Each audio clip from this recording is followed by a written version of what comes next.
Hi, thanks for joining us. Myself, Steve Hayes, and Michael Darby from Element, as we talk to you about cyber and the requirements coming along for cyber assessments that are needed for getting products onto the European market, and cyber in a more general context as well, I guess. Yeah, I would say so. So like many of us in the regulatory approvals world, that we've been dealing with safety, EMC and radio for years, never really expected to become cybersecurity experts, and yet here we are. It seems to be the thing that everyone wants to know about. I think with our connected products on the marketplace, there are various things that have been triggers for moving the industry in the direction of cybersecurity, everything from products being hacked to real life cases of people using baby monitors to be able to look into people's homes, people using wearable technology to track individuals, and of course the fact that we do all our banking online. Suddenly cybersecurity is a big deal, and all the different regions of the world have taken it up in their own different ways. Probably would have been nice to have bit more global harmonization, but this is a world we Keeps us busy. Exactly. Right, let's start with the basics then. I guess let's have a European focus to this to start with. And so radio products, let's start with how are they regulated? How is cyber regulated for radio products? Because I think that's sort of the first one out of the blocks. Right. Well, interestingly, you said European rather than European Union. So I'll go slightly off topic and go the UK, which is in Europe but not part of the European Union. The UK regulates its products and its cyber security through an act known as the PSTI. That's been in place since the 29th of April 2024. So any kind of consumer IoT device sold into the UK since April 2024 needs to be meeting the PSTI. The requirements actually are pretty simple. There's an ATIC standard EN 303645, and the PSTI just picks out 3 or 4 very basic requirements from that standard, really quite minimal: password, manufacturer, keeping up to date with it, and it's a statement of compliance. It's not part of CE marking, it's not part of UKCA marking, it's a separate regulation just for the UK. So the UK PSTI is equivalent to another thing in the EU then. Exactly. The Cyber Resilience Act. So in the EU, we have different directives, CE marking directives for different types of equipment. So for example, if you have an electronics device, you'd maybe apply the EMC directive and perhaps the low voltage directive for your CE marking. If you have a radio-enabled product, you would apply the Radio Equipment Directive instead of those.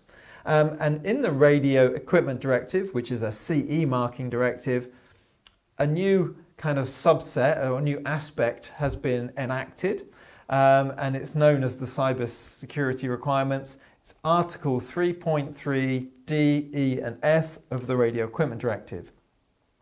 Article 3.3 D covers anything which could be connected directly or indirectly to the internet. And it's all about radio equipment connecting directly or indirectly to the internet. And it's to protect the network from people, but also to protect people from other people coming in through the network. So you hear of companies being hacked through fish tanks or through air conditioning sensors, but you could also imagine somebody at home using the internet to disrupt the ambulance service or the fire service. So it's a kind of two-way concern. So that's 3.3D of the Radio Equipment Directive, and then 3.3E is all about products which can hold personal data or be wearable technology or childcare. It doesn't have to connect to the internet. That's an interesting thing about this. It's not exclusively internet connected. And then 3.3F is for anything where a financial transaction occurs. So you've got these 3 aspects to the Radio Equipment Directive. So this is radio-enabled equipment.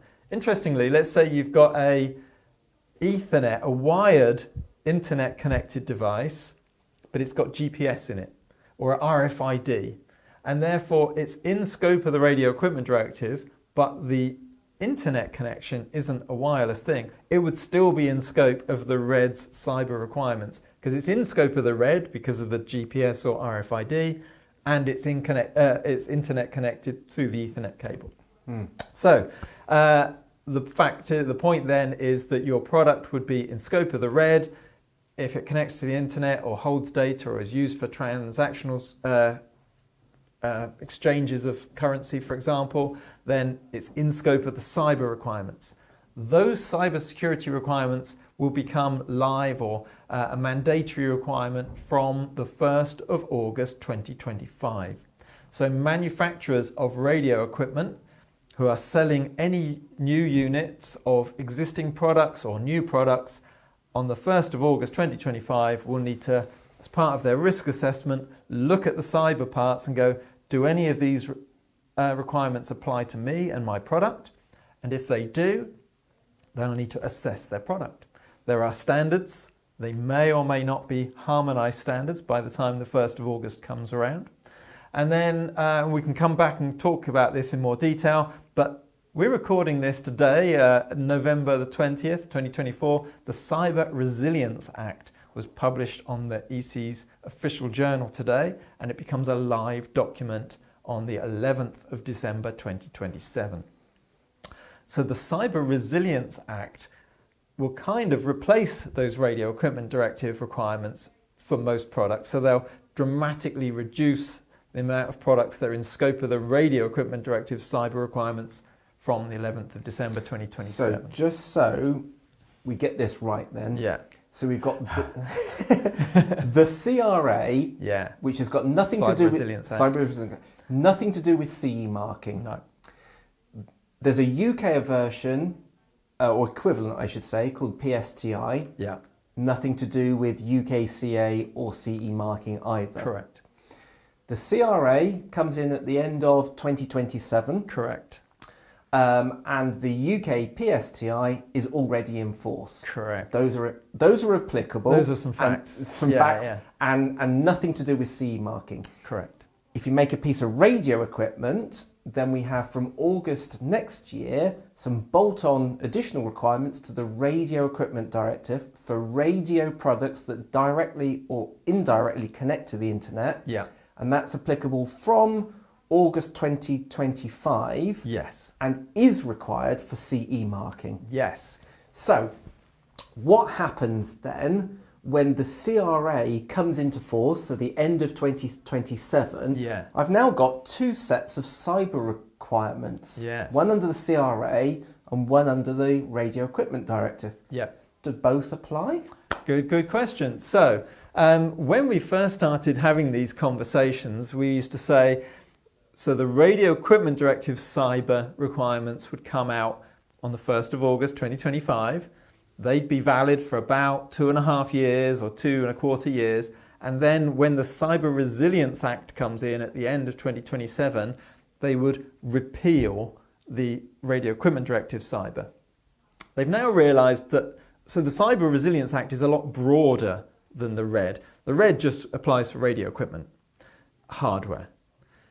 The Cyber Resilience Act covers all digital equipment and radio equipment, hardware and software. So a much broader scope. But there are some types of product, like vehicular equipment, that are not in scope of the Cyber Resilience Act, or maybe partially in scope. And why is that? Is that because it's covered under separate legislation, like automotive stuff? Exactly. Yeah. Covered by other groups, other legislations. And so the Cyber Resilience Act, therefore, will come along, and we used to say that they would repeal the RED cyber parts, but actually they've realised if they completely repealed it, there could be some items that are left without any cyber assessment. So rather than repeal, we're saying we're modifying. So any product that is going to be in scope of the RED cyber and then would be in scope of the CRA would be removed from the RED. So you wouldn't have a duplication. You'd have 2 and a bit years of RED compliance, and then you'd go into the CRA. So what happens if I'm a manufacturer of radio products? Yeah. and I've tested to these standards that you've mentioned. I think there's 3 standards, right? There are. I tested to those, and now suddenly I've got the CRA coming in. Is everything that I've done wasted? Good question. So these 3 standards, they are known as EN 18031-1 for the internet connected, -2 for the data carrying wearable child use products, and -3 for the financial transactions. So these EN 18031 standards, they're being written by a standards group called CENELEC. And the world's cyber experts have come together and written these standards. They've finished writing those standards now, and they've submitted them to the European Commission, and then they've said, here you are, European Commission, here are your standards for the Radio Equipment Directive. Those same individuals that have written those standards are now writing the standards for the Cyber Resilience Act. And everybody is looking at these people and saying, don't make it too big a step or a change. We want to move smoothly. So I can't sit here and guarantee you won't have anything new to do. You may have new things to do because the structure of the CRA is slightly different to the structure of the RED. If you make a non-radio product, you're suddenly going to be in scope of the CRA, things like that. So I imagine a little step change, but it won't be rip up everything I've done and start again, because the same working group are working on the standards for the CRA as we're working on the standards for the RED. And so in terms of the standards, and under CE marking, we normally, if a radio standard was published but is not considered to be harmonised, then we need a notified body. Yeah. What happens under cyber then? So yes, if you look at the aspects of the Radio Equipment Directive, we break it down loosely into Article 3.1a, which is safety, 3.1b, which is EMC, 3.2, radio performance, 3.3, which is a bunch of other stuff, and 3.4, the common charger requirements. For 3.1a, safety, 3.1b, EMC, and 3.4, if we've got a harmonised standard, that's great news. It gives us presumption of conformity. If we don't have a harmonised standard, the manufacturer assesses to whatever standard they can use, but there isn't a mandatory need to go to a notified body. For Article 3.2, the radio performance, and those Article 3.3 things, which include cybersecurity, if a harmonised standard exists, the manufacturer assesses to those standards, and then they don't need a notified body. If the standard exists but isn't harmonised, or if there is no harmonised standard, the manufacturer still does their own assessment, but then they need to go to a notified body to get a certificate at the end of it. I keep hearing people saying, I'll need to go to a notified body to get my testing done. That's not correct. Notified bodies cannot test, must not test. So the manufacturer still gets their testing done, either at a lab or themselves, but you have to go to a notified body for a certificate. So we have these 3 standards, the EN 18031-1, -2 and -3. They've been submitted to the European Commission. They might get listed on the official journal. They might not get listed on the official journal, or they might get listed on the official journal with some restrictions applying. Now, if they get listed on the official journal with no restrictions, then a manufacturer does their assessment and they can choose to get a notified body certificate if they want, but they don't need to. If the European Commission simply refuses to list them on the official journal, maybe even says to CENELEC, we won't list them, here's a list of things you'd have to change, CENELEC are pretty much saying, it's too late now, we're not going to do those changes. What we would do is remove every reference to the Radio Equipment Directive and just provide them to industry as standards for you to use anyway, non-harmonised. The third, I'm not a gambling man, but if I had to put my money anywhere, they could list the standards on the official journal with some restrictions, some clauses that say, we're listing this standard, but this test case has this restriction, this test case has this restriction, that sort of thing. And then you would need a notified body if those test cases or restrictions apply to your product. So let's say, for example, one of the test cases might have a decision tree and the European Commission don't like the choices. They might say, if you take this route through the decision tree, it's fine, but if you take one of these other routes, we don't like it. Or if this whole test case applies to you, we don't like it. And so then for any manufacturer where that test case applies or that clause of the standard applies, then they'd say, right, well, the standard isn't harmonized for that clause, so we need to go to a notified body. The notified body would have to review the whole standard and the whole radio equipment, but because of that restriction, but it's still useful information and it's still better than no harmonized standard at all, in my opinion. Great. Well, thank you for trying to explain that. It's a complicated topic. To help with some of this understanding, we at Element, we've put a little flow diagram together actually that explains what route you would follow if you're under the Radio Equipment Directive versus the CRA. If you want a copy of that, either go to the Element website or drop us a note and we can point you in the right direction of where that's located. And in terms of services that we offer, Element is a test organisation. So in terms of cyber, being able to assess products for cyber, as well as the notified body and extending our notified body scope to include the type examinations that you were talking about. Yeah. So feel free to go to our website, drop Michael and myself a note if you need any more information. Yeah. And a last comment on the topic of timelines and details. So the Radio Equipment Directive cyber requirements begin from the 1st of August 2025. So that means that delegating act, that cyber requirement, doesn't exist legally until that date. So the manufacturers should be beginning to assess their products. The standards are available. They've been available for many months. So manufacturers, you should be doing these assessments yourselves, become familiar with these standards, reach out to labs like Element by all means, and get your assessment done. If you want a notified body certificate, legally you need to wait until the 1st of August 2025 because that's when it begins. But if they said, well, a notified body can't do anything until the 1st of August 2025, that would make the 31st of July a very busy date for all notified bodies. So the notified body, of course, could begin to do some work, and notified bodies have even started to issue certificates now. But it's important to remember that that certificate does not become a legal document until the 1st of August 2025, even if the notified body issues it now.